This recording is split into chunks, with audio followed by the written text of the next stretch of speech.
Welcome back to the YouTube channel Malawi and the Cameras, guys. Bushiri ndege yake akuti court la ku Pretoria lalamula kuti ndege yake ija igulitsidwe private jet. Remember kunena kuti Bushiri anapita ku South Africa kumene kuchenitu anakhazikika kuti wakhazikika ndokamba panga ma investment osiyanasiyana. Anali ndi mahotelo, manyumba, machani plus private jet. Ndeno after ziramba kuchitika zinthu zochitikazo zimene pakadali pano we not sure kuti mathero ake ndi otani. Anapezeka kuti boma lija linapanga seize, linalanda zinthu zake zicha, ma properties ake aja, private jet, mahotelo aja, chinthu chonse anamulanda Bushiri uja.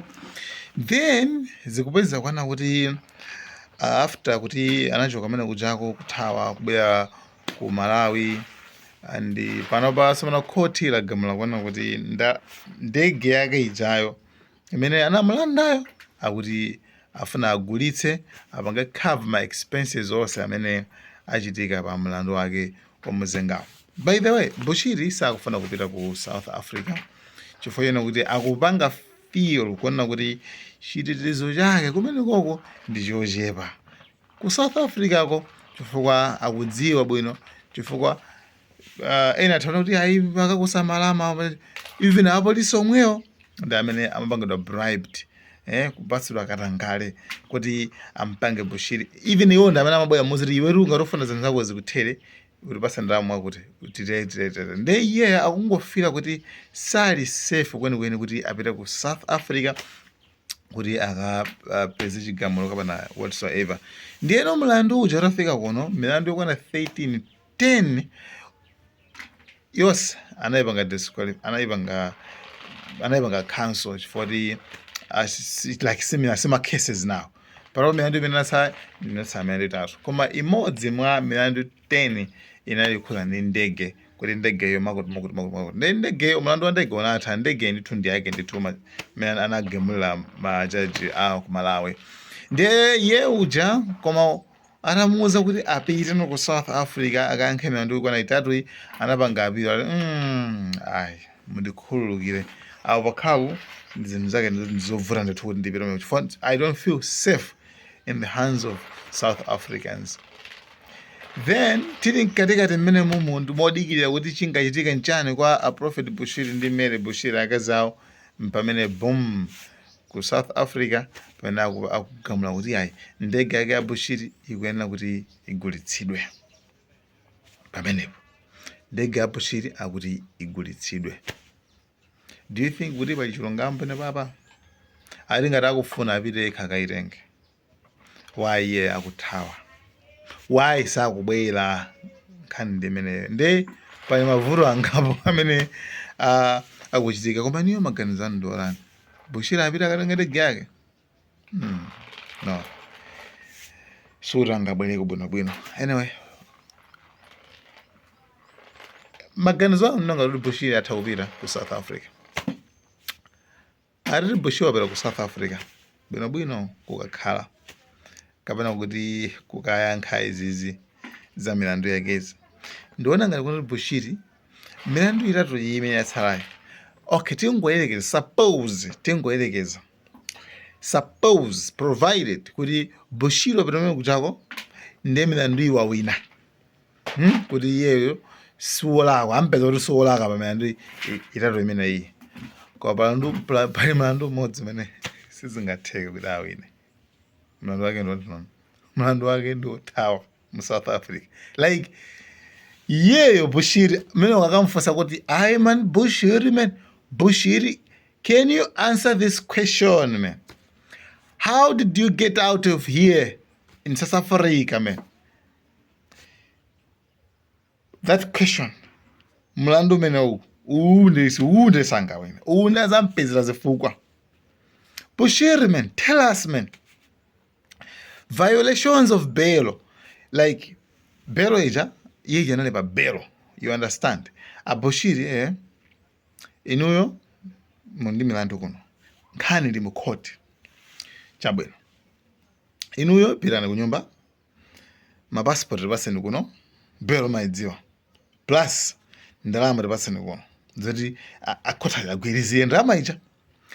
Then kupeza kuona kuti Bushiri just disappeared, just like that, disappeared, phew, vanished. Kuti munthu chali kuti kuyang'ana Bushiri osapezeka.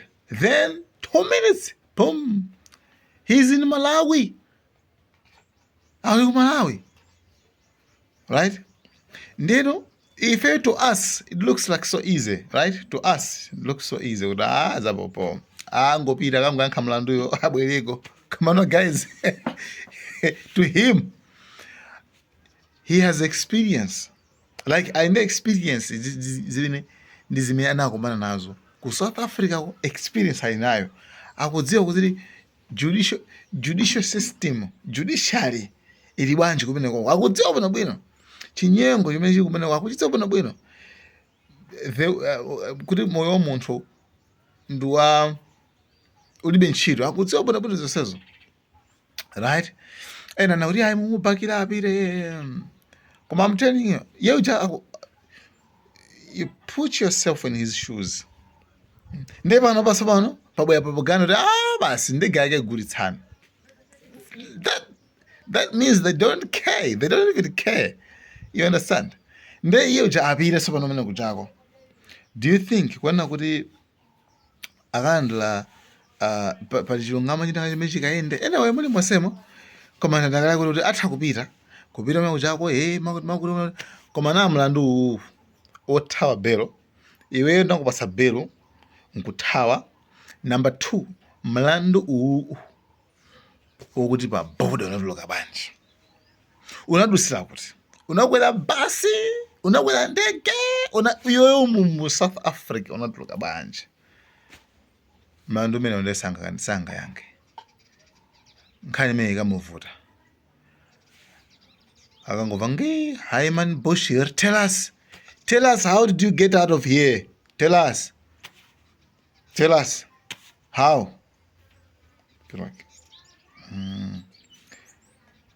then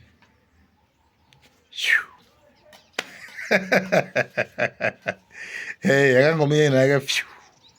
You see, nde zinthu zake zakhazomuvuta kwambiri kuti pali masuggestion ambiri ena amanoti ayi at least akhale mmanjabe mwa chitetezo, akhwimitse chitetezo mwina, akhwimitse chitetezo changa siya akopa chitetezo, akopa kuti akaphedwa, akopa kuti akamangidwa chipongwe, angokhwimitsa chitetezo chakecho basi nkupita bwinobwino mwina at least.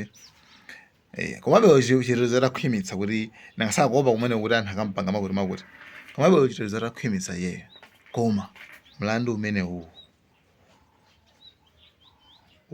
sanga wina mena ndi akamufinya wonko, right? Ndi ndege yake ikugulitsidwa akuluakulu, ndege yake ikugulitsidwa. Do you think it's fair? Pali chilungamo kapena atagulitsa ndege ya Bushiri? Guys, thank you so much. Takusiyani fuso. Malawi Camera.